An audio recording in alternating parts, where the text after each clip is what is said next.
Alors on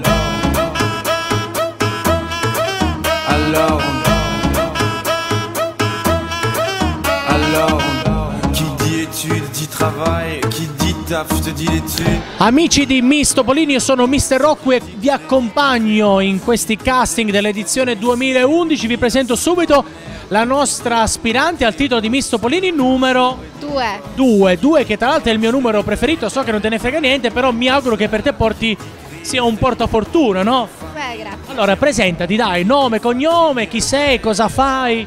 Mi chiamo Branislava Senic, sono nata in Serbia, Belgrado, quando mi sono trasferita a Trieste da quando avevo 1 anno, quindi sono praticamente di qua e faccio il liceo pedagogico, sono in 4ª e tra 1 anno spero di finire.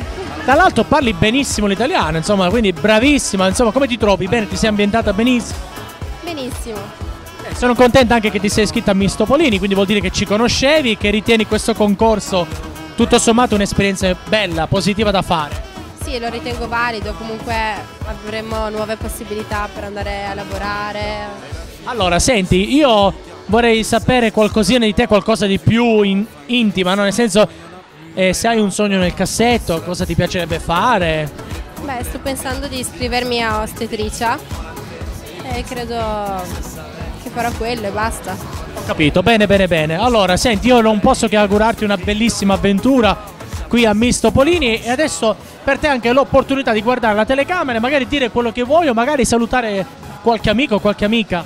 Beh, voglio intanto ringraziare la mia famiglia di avermi sempre cresciuto e voluto bene e saluto tutte le mie amiche, le adoro e un bacio a tutti, in bocca al lupo a me. Una bravissima ragazza, non c'è nulla da dire, in bocca al lupo. Grazie, grazie.